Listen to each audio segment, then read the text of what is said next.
Estamos en vivo, un poquito antes de las 6:04. Estamos acá en vivo, acá en el canal de la ciudad, con toda la programación, por supuesto, de este viernes. ¿Estás descansando? ¿Te vas a descansar? ¿Vas a laburar? Te acompañamos con todos los temas que hay hoy en la Argentina. Como por ejemplo este tema siempre importante, y vamos a debatir, hablar, que es el siguiente. ¿De qué hablamos cuando hablamos de eutanasia? ¿De qué estamos hablando? Dale, mira, hablamos de esto. Eutanasia en la Argentina. Un nuevo proyecto vuelve a la carga con la legalización tras la aprobación en Uruguay. Pro eutanasia. ¿De qué estamos hablando? Aparte, Soledad Silveira, en una entrevista muy interesante para y en Infobae, dijo lo siguiente, mira. Hoy el trabajo es una elección, es una necesidad. Para mí sigue siendo una necesidad. Mis hijos me dicen, vieja, deja de llorar. No, no es dejar de llorar, es pensar en la vejez, ¿viste? Yo soy pro eutanasia, perdónenme a aquellos que no me lo perdonan, pero traten. Y sí, ya estoy averiguando todo, ¿eh? No es por mí, es por mis hijos que lo quiero hacer. No soportaría que mis hijos tengan que atravesar todo lo que está atravesando la hija de mi amiga. No lo soportaría. Así que, bueno, ahora parece que la vamos a tener en Uruguay. Los otros días yo le decía a la chica, le digo, bueno, yo quiero que me pongan la música de la Sole Brindis, y que cuenta un poco en esa canción lo que es la vida de una artista dando vueltas por el país. Siempre un colchón distinto, una almohada distinta, un hotel distinto, un teatro distinto. Y quiero eso y que mis nietas la canten. Y entonces Clarita me dice, ah, claro, Tatita, vos te vas a estar muriendo y nosotros vamos a estar... Se muere Tatita, se muere... No hace falta eso. Tiene un punto. Creo que lo lindo es despedirme con una sonrisa. ¿Lo hablaste con tus hijos? Sí, por supuesto, sí. Sí, ya estamos en búsqueda de escribano, de todo, ¿no? Vamos a ver si sería ideal, porque si no había que irse a Suiza. De todas maneras averigüé y me dijeron, esto por favor, si alguien me corrige, contámelo, porque yo, una amiga de la hija de esta amiga mía que está pasando este momento, me dijo que en Suiza salía $15.000. Cuando yo me imaginé, digo, si se lo va a hacer Delon, que al final no pudo, pobre, debe salir, no sé, una fortuna que yo no voy a poder pagar. Pero bueno, si es eso... Pero si está en Uruguay es mucho más cómodo porque me los llevo a todos. Esto sí, aclaremos, no es para gente que no tiene la ciudadanía. Bueno, pero por eso la ciudadanía te la podés sacar. En realidad lo que tenemos es que lograr que se debata en Argentina. Es un derecho que se tiene que debatir. Es que es un derecho que lo tendríamos que tener, claro que sí. Ahora, cuando vos me decís que trabajás por necesidad hoy, ¿tiene que ver con esto, con estar ahorrando para esto? Y sí, porque yo 60 años de laburo tengo. Y no tengo una... Bueno, según con los ojos que se mire al lado de tantos ciudadanos que la están pasando mal, ¿no? Por supuesto. Pero sí, porque si tenés que tener 6 señoras que te cuiden, como tiene mi amiga, es una fortuna. Hoy un geriátrico bueno está en 11 millones de pesos. Es una fortuna, ¿se dan cuenta? ¿Y cuánto tiempo me van a tener ahí? No me parece ético por otro lado, ¿no? Tanta plata. Ahí está, Tatiana Shapiro para Infobae con Solita Silveira, Si no te enteraste, bueno, de eso opina Soledad. ¿Cuántos no opinarán lo mismo, sentirán lo mismo? ¿Qué le pasará a las familias también que acompañan? Si tienen familia, no, sí, ¿qué les dice? ¿Cómo lo aceptan? Invitamos y recibimos con un aplauso, está en el piso, ahí está Viviana Vilesker, bienvenida, Gracias, muchas gracias. Fundadora y directora, voy a leer bien, de El Faro, acompañante y dula, lo dije bien, ahí está, de Fin de Vida. Bueno, bienvenida. Muchas gracias. ¿Cómo estás? Muy bien. Me alegro mucho. Bien. Gracias por estar acá. ¿Cuál es tu rol? ¿Qué haces? Acompaño a personas que están transitando su proceso de fin de vida. Puede ser a la persona, al entorno, a la familia, a los allegados, a profesionales de la salud. Acompañamiento. ¿Por qué elegiste ese camino?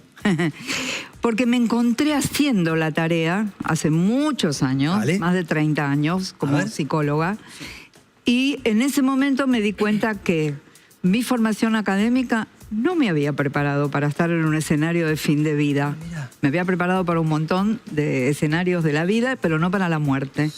Y me resultó sumamente interesante. Pero además vi mucho sufrimiento. Una manera de llegar a fin de vida en nuestra cultura, con mucha ignorancia, mucha dificultad en la comunicación dentro de la familia, con los profesionales de la salud. ¿Y recordás ese primer, no sé si es correcto, primer caso o Sí. primera visión y sentimiento? Sí. ¿Me lo describís un poquito? Era una mujer, una escultora argentina. Yo la acompañé a ella con un grupo, éramos varios, y tenía SIDA, porque fue en el año 91, 92, plena epidemia de SIDA. Sí. Se había recuperado de una meningitis, pero estaba muy grave en su casa.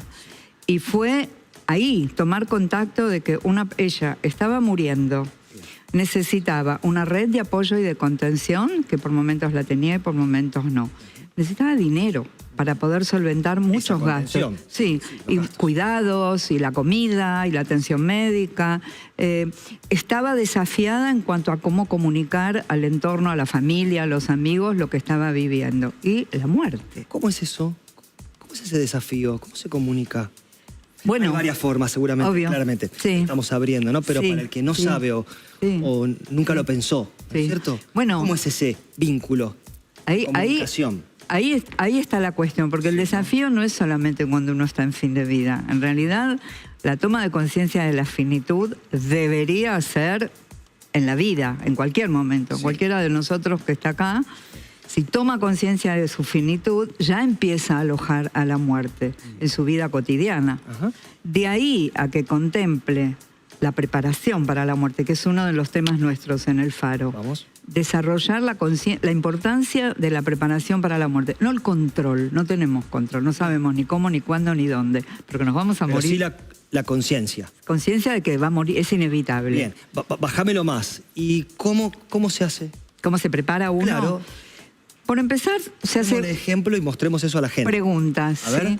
Si yo fuera a morir hoy Sí. o mañana, Sí. ¿estoy preparado? ¿Y qué quiere decir estar preparado? ¿Tengo mis cosas en orden? ¿Tengo mis temas económicos, financieros en orden? ¿Tengo asuntos pendientes de la vida? ¿Hay cosas que quiero decir y todavía no dije? ¿Hay conflictos que necesito resolver? Hago pausa ahí porque me gustó Stop. eso que dijiste recién. Ok. Y hubo mucha gente que te ha usado en el buen sentido, Sí. ayúdame, en decirte a vos cosas que tenía pendientes. Sí, muchísimas. ¿Qué te pasaba a vos o qué te pasa con eso? Bueno, me planteo dos instancias. Porque también tenés que responder a esa. Por supuesto. Planteo dos cuestiones. Hay asuntos pendientes que se pueden realizar Ok.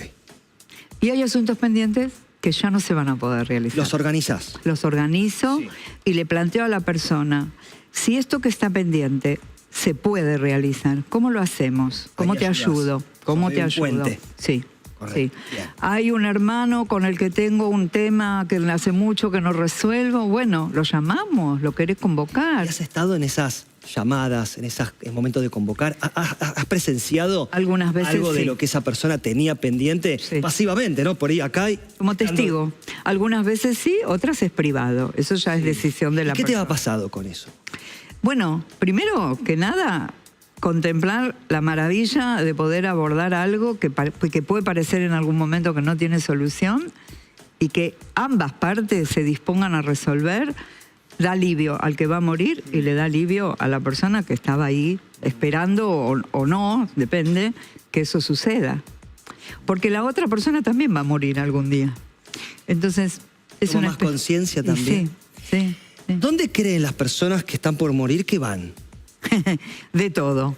Hay personas que tienen por su cosmovisión la idea de que termina y no hay nada, cero. No hay nada antes, no hay nada después. Sí. Hay personas que tienen un culto, una práctica religiosa que les plantea o los invita a determinadas imágenes. Y en ese caso, ¿ves o crees que les da más paz? Es relativo. No. ¿Se entiende? Porque No, por ahí dicen, sí, no, yo sí. voy a estar con Dios, no sé, cada uno No, con su... No, Ah, es relativo. ok. He acompañado a personas, hace muchos años, una monja. segura, absolutamente, hasta que llegó su momento de fin de vida y entró en una crisis muy profunda de todas sus creencias, que fue para ella muy importante. ¿La acompañabas? Yo la acompañaba. Sí. ¿Cuál era su conflicto? Que tenía mucho miedo y que no le servía, en el sentido de servicio, ¿no?, tener la idea de el paraíso, el purgatorio en esa época.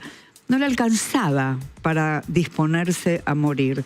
Necesitaba revisar esos conceptos. Y ¿Y lo pudo hacer, por decirlo así? Sí. Y todo esto que me estás contando, si hay algo que quieras agregar, decímelo, porque también estamos o estoy aprendiendo con vos. De todos estos ejemplos de las personas con las cuales has y seguís acompañando, ¿cuánto te hizo a vos tomar más conciencia de la muerte a vos? Muchísimo, muchísimo. Yo puedo definirme como alguien que pasó de tenerle muchísimo miedo a la muerte, de chica, de joven. Me parecía inconcebible que existiera la muerte, esto a nivel personal, a transitar este camino que contaba de empezar a observar. Y hoy puedo decir, me parece que, primero, no discuto con la muerte. La muerte es... me va a tocar a mí, nos va a tocar a todos. Entonces ya me ahorré un montón de sufrimiento, tratando de evitarla, tratando de cuestionar, pero ¿por qué? ¿Por qué a mí? ¿Por qué al otro? Y lo que encuentro en la muerte, en la conciencia de finitud, es un gran aprendizaje. La muerte es la maestra. Ok, ¿y esto te sirve en el momento de...? Todos los días de mi vida. No, sí, pero quería ir un toque más profundo, que es en tu vínculo con la eutanasia. Sí. ¿Entiendes? Ayúdame. Sí. Una cosa es lo que me decís, opino igual. Ahora, vamos con eutanasia. Claro, porque ¿qué pasa? Si tenemos en cuenta que la muerte es inevitable, porque ese es un primer punto, que en nuestra cultura cuesta mucho aceptarlo, porque todavía hay una especie de ilusión de que la podemos evitar. Fantasías de inmortalidad abundan. Pero si realmente aceptamos que la muerte es inevitable, tenemos que combinar la inevitabilidad con la capacidad o el derecho a elegir. Claro. Y ahí es que se configura el desafío. ¿Y qué es elegir la muerte? Eutanasia quiere decir buena muerte. El prefijo eu es bueno. Buena muerte. Inclusive. Sí. ¿Está bien el micrófono de...? Me parece que no, avísenme, chicos. El buen morir, ¿no? Sí, claro. Perdón, que les... No, espera, te corrijo yo. Estás ahí así no le das de espalda, Sergio. El buen morir, decías eso. Sí. Eutanasia, literalmente. Ahora, en la jerga, en los conceptos cotidianos, significa provocar la muerte. Ok, espera, hagamos una cosa. Habilitame el micrófono de mano, ¿puede ser? Ahí está. Vamos con este y cortamos el de la vincha. ¿Está habilitado? Cuando me digas, seguimos por ahí. Okay. Entonces, escucho, pero ahí, ahora con ese. Bueno. ¿Decías? Salir todo mal. Estaba definiendo eutanasia. Dale, vamos por ahí. Entonces, en el concepto que hay que debatir, me parece, y que es muy profundo, es cuál es el margen de elección que tenemos los seres humanos y cómo afrontamos situaciones de sufrimiento límite, que son las que generalmente motivan el pedido de eutanasia. Ahora, eutanasia literalmente quiere decir que alguien, en este caso un profesional de la medicina, provoque la muerte de esa persona que lo ha pedido, ¿sí? Directamente. El suicidio asistido, la diferencia es que la muerte va a suceder, pero la persona es la que toma esa especie de cóctel que se le prepara para morir. Y la decisión de ese momento. Sí. No, también hay un trámite. Claro. Para ambos hay un trámite. Muy buena la aclaración. Y la legalización eventualmente va a incluir todos los proyectos de ley presentados, implican todo un proceso, desde el pedido, la revisión del pedido, la aprobación y la concreción. Sí. En algunos casos no es practicable el suicidio asistido porque la persona, por ejemplo, no está consciente, no puede hacer el gesto, y en otros casos sí. No sé si, Sergio. Eutanasia, ¿cuáles son los miedos que aparecen cuando se pronuncia esa palabra? Uno de los miedos es que se aplique indiscriminadamente, que alguien se tome el derecho de aplicar sin que haya un pedido, lo cual no va. En ningún proyecto de ley está contemplado que un médico, por ejemplo, o una enfermera, le provoque la muerte a una persona sin que la haya pedido. Me haces acordar a la época en que se discutía la ley del divorcio. Se van a divorciar todos. Van a ir corriendo, o el aborto, van a ir corriendo todos. El matrimonio gay. Eso me parece que no es así, pero está el temor, ¿no? Que se aplique De modo indiscriminado. Exactamente, y que se dé una especie de genocidio masivo, no sé, la fantasía, ¿no? Eso me parece que hay que descartarlo porque de ninguna manera podría suceder. Y si alguien lo hiciera, está cometiendo un delito que ha sucedido. Sí. ¿Algún otro miedo? ¿Cómo? ¿Algún otro miedo? Sigamos con esta listita. Otros miedos. Me parece que está el miedo de que hay un tema que me parece que es importante, que lo escuchamos mucho desde el mundo de los cuidados paliativos. Hoy en día hay un porcentaje de personas que necesitan recibir cuidados paliativos y que verdaderamente los reciben. En Argentina se calcula aproximadamente un 15% de la totalidad de personas que merecen y requieren cuidados paliativos. O sea, es poco. Entonces, esa brecha entre el 15 y el 100 de los que necesitan, el temor es que una persona esté sufriendo por no recibir cuidados paliativos y entonces haga un pedido de eutanasia porque no puede tolerar lo que está viviendo. Pero lo que hay que tratar es de no oponer.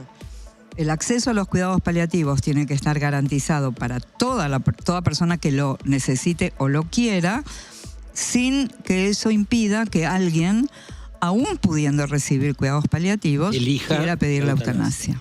Viviana, en tu función de acompañar, ¿qué percibiste o qué te han dicho las personas de el bill metal, de lo material? Sí. ¿Qué pasa con eso? Dicen, al final, ¿para qué? No sé. ¿Para qué? ¿Para qué tengo tanta plata? Es un ejemplo, pero digo, ¿qué pasa con eso? ¿Qué pasa con lo material cuando saben que termina? Ah, perdón, lo estaba conectando con la eutanasia. Bueno, ni todo el dinero del mundo va a evitar la muerte, ¿sí? Digamos, la muerte es absolutamente igualitaria, nos toca a todos, no discrimina. No solo eso, la muerte de alguna manera, yo la personifico, ¿no? Un poco. La muerte tiene su propia ley. Hablas con mucha, perdón, me emociona mucho cuando hablas, porque hablas con mucha liviandad.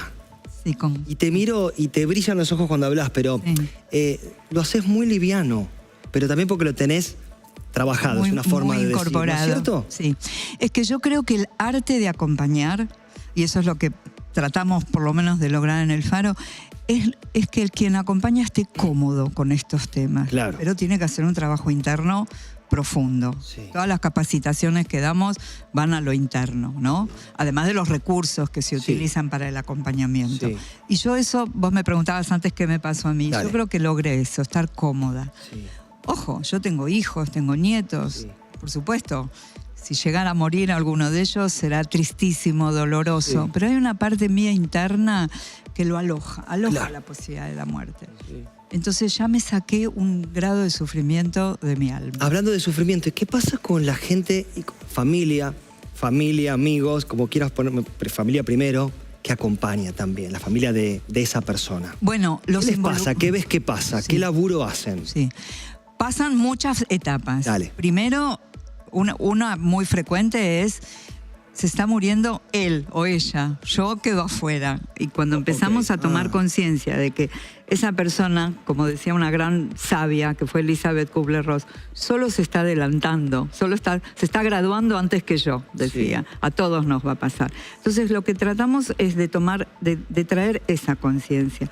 Vos, que no te estás muriendo hoy, tenés una oportunidad al acompañar a tu familiar o a tu amigo de estar en presencia de un fenómeno de la vida que es ominoso, que es gigante, que es realmente desafiante y complejo. Entonces, aprendamos juntos. Pero seguramente ves familiares o amigos, puede la familia porque es lo más directo, ¿no? Pero sí.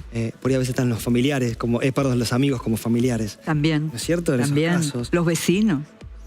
Digo, pasa, ¿no? Como que seguramente de familiares que has visto o has escuchado que no aceptan la decisión de su familiar. Por supuesto, sí. Mira, te voy a contar, ¿puedo contar un caso? ¿Una experiencia? Una experiencia, dale, claro. En aquellos tiempos que empecé, época SIDA, voy a acompañar a un hombre. Ahí fui sola, no iba en grupo. Y era esas casas chorizo, que tiene una habitación que da a la calle, después viene otra, y al fondo la cocina. Okay. Era un joven, un hombre de unos 30 y pico de años, estaba muriendo, estaba físicamente muy deteriorado, ciego, con mucho dolor, en fin. Y la mamá Cuando yo llegaba, me miraba de la cocina, allá Al de fondo. lejos, de 4 Sí. habitaciones más allá, con mucha bronca, con mucho dolor. Yo empecé a ir, iba 2 veces por semana, a veces 3 veces por semana, y la señora cada vez estaba más cerca. Cada vez se acercaba más. Cuando su hijo murió, estaba al lado de él tomándole la mano. Yo no hablé poco con ella, pero ella iba viendo cómo él se calmaba, cómo él la trataba también mejor a ella, cómo la buscaba para conversar. ¿Cómo dejas? No entra en mi cabeza. ¿Cómo dejas esos casos atrás? Entendeme. ¿Cómo te vas a tu casa después? O ya, por supuesto, ¿qué es lo que haces vos? ¿Te ha costado o aunque llevas una etapa haciéndolo, te pasó hace poco también? Digamos, no es que, no, ya tengo experiencia. Una canchería. Nunca se termina. No. Y hay casos y casos. Okay. Hay casos y casos. Me tocó, por ejemplo, acompañar a los papás de una niña. ¿Sí? Una niña chiquita, 7, 8 años, con una condición ya desde su nacimiento. Sí. Gravísima. Sí.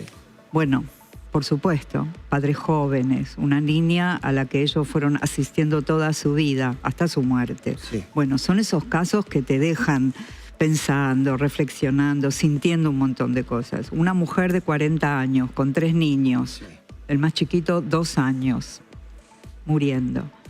Y yo me permito decir, qué pena, qué tristeza me produce esto. Igual la acompaño, porque entiendo... ¿Ese fue un caso? ¿Ese fue un caso? Sí, entonces hay casos y casos. ¿Qué pasaba en ese caso? En el de la mamá. La mamá. ¿Qué charla Bueno. tenías con ella? ¿Qué le pasaba a ella con esta decisión? Ella estaba muy preparada, se fue preparando porque tuvo tiempo también, tuvo como 1 año y pico desde el diagnóstico. Primero hizo lo que hacen todos los tratamientos posibles, hasta que le dijeron es irreversible. Claro. Sí. Entonces se dispuso, le grabó videos a sus hijos para que los vieran después de su muerte. Preparamos, vos me presentaste como dula, ¿qué hacemos como dulas? Dale. Preparamos lo que llamamos el nido, que es el lugar desde donde la persona va a fallecer, con todos los elementos que para ella eran importantes, que en este caso, ¿sabés qué era? Su papá había fallecido 1 año antes con COVID, el papá. Sí. Ella estaba acostada en la cama, muy afectada por su tumor, y delante de ella estaba la foto del padre y ella. Y para ella, vos me preguntaste a dónde creen que van. Sí. Ella iba a encontrarse con su papá. Te lo manifestaba. Sí, Aparte te lo manifestaba. Sí. Y preparamos el dormitorio. En general, perdón, cuando decís eso, y yendo a tu memoria, ¿encontrás paz en esas caras Sí. que van a transitar la eutanasia? Ella no iba hacia la eutanasia. No, ya no está bien. Lleva una muerte... Ok. La paz depende ¿Una muerte, ibas a decir, natural? Una muerte, sí, eso. natural por el mismo desarrollo de su enfermedad. Correcto. Pero con Bien. cuidados paliativos, Exactamente. ayudándola Tuvo para que no sufriera. sí, tuvo cuidados paliativos, no recuerdo, pero como si te dijera 3 meses antes de fallecer, fue atendida hasta que falleció. Eso es Su casa, ¿Eso es la ley de muerte digna? Ayúdame. claro. La ley, a ver... Me La ayuda ley, con eso, dale. la ley de muerte digna, que no es el nombre de la ley, pero se conoce Está bien, como ley, es la dale. ley 26.742. Bien. Entre las muchas cosas que dice la ley, Sí. habilita, y por eso es el concepto de muerte digna, que hay que aclararlo, Dale. es que una persona pueda rechazar cualquier tratamiento, incluso los cuidados paliativos, si fuese el caso, Ok. sin que tenga que dar una explicación. Simplemente puede decir, yo no quiero que me reanimen, no quiero que me hidraten, no quiero que me alimenten, no Lo puede quiero. manifestar y dice Y que listo. no. La Bien. ley habilita eso. Ok. La otra cosa que habilita esa ley es que si una persona ya está conectada con respirador, con sonda nasogástrica, se le pueda retirar. Sí. O sea, puede pedir lo que se llama el retiro del soporte vital, Bien. ¿sí? Que es lo que mantiene a la persona viva. La otra cosa que habilita esa ley, que ya había una ley previa, es la redacción de directivas anticipadas. Que este es un dato importante para el caso que se legalizara la eutanasia. Hoy por hoy uno no puede pedir la eutanasia en las directivas anticipadas. Ok. Es más, la ley dice explícitamente que todo pedido eutanásico se tomará por no escrito. directamente. Eso dice la ley, dice de muerte digna. Ok. Pero si hubiera una ley que habilite el pedido de eutanasia, va a haber que cambiar. Entonces, si eso fuera así y yo redacto mis directivas anticipadas y quiero dejar dicho que en caso de no poder comunicarme y encontrarme en determinadas condiciones, solicito la eutanasia. Bien. Vos como acompañante, ¿cómo ves la eutanasia? Primero la veo como ¿Cómo la un percibís? derecho. ¿Qué- La veo como un derecho. Porque hay algo que es importante decir. La eutanasia se practica clandestinamente. Entonces, es lo mismo que con el aborto. O sea, no es que Claro. el aborto, a partir de que se legalizó, empezó el aborto. Se hacía ilegalmente, claro. Entonces, también es importante que se legisle para evitar. Sí. Es decir, porque ahí viene el dinero, lo que vos me preguntabas antes. Sí. El que puede pagar. ¿Lo dijo eso, Solita dijo algo de Uruguay o de Suiza? De No, Suiza, habló ella hablaba de que en su momento, Suiza. mientras había averiguado, en Suiza salía $15.000, que había averiguado económicamente qué significaba tener que sostener a una persona X años y que ella consideraba que no quería dejarle Lo ni dijo. ese trabajo Es ni cierto. el esfuerzo económico a sus hijos y que por eso quería dejar todo preparado, pero sobre todo por sus hijos, para que no atravesaran eso. Se ve que ella estaba viviendo una situación de una amiga y estaba viendo cómo sus hijos sufrían. Entonces, esa situación de ver a su amiga así y a su familia lidiando con esa situación la removió Hizo tomar tanto, conciencia. claro, que decidió ordenar su propia Y muerte. habló de Uruguay, ¿no es cierto? Claro. En Uruguay se acaba de Uruguay es aprobar. Igual que hay que aclarar algo. Sí. En Suiza no es la eutanasia, Ok. es el suicidio asistido. Ah. Por No eso hay eutanasia. claro, hablamos en el corte si podíamos explicarle a la gente cuáles son las definiciones de eutanasia activa, eutanasia pasiva y suicidio asistido. Sí. Esos tres conceptos para que no se mezclen. Totalmente. El suicidio asistido, lo dije antes, consiste en que un personal médico o paramédico, puede ser una enfermera, le provee a la persona un preparado que la persona toma Conscientemente. por sus los propios medios y que le va a producir la muerte. Ok. Hay un procedimiento. Primero se la seda, se hace un camino, que eso es lo que hay en Suiza. La eutanasia pasiva no existe. Es un concepto perimido porque se confunde con el retiro del soporte vital. Entonces se llamaba en una época eutanasia pasiva al retiro del soporte vital. O sea, al desconectar a la persona. ¿Y ahora cómo se llama? 26742, la ley. Eutanasia. Muerte. Claro. Es la ley, lo que dice la persona ley. muere. O sea, si vos le retirás el soporte vital. Pero ¿cómo se llama a la acción de que alguien y un profesional retire Eso ese se llama soporte vital? retiro del soporte vital. Ah, ok. Y lo que eso genera es permitir la muerte, no Ok. provocar la muerte. Porque el supuesto aquí es que si yo estoy intubada, alimentada por sonda nasogástrica, me están manteniendo con vida en forma artificial. Bien. Entonces, si me retiran todo eso, voy a morir, pero Entiendo. porque ya estaba muriendo. Viviana, eso es lo que prevé la ley, esta que citaste, la 26742. 42, el retiro del soporte vital. Exacto. Entonces, el concepto de eutanasia pasiva ya está como en desuso. Entonces tenemos la eutanasia activa, que es eutanasia, Sí. es la única que hay, sí.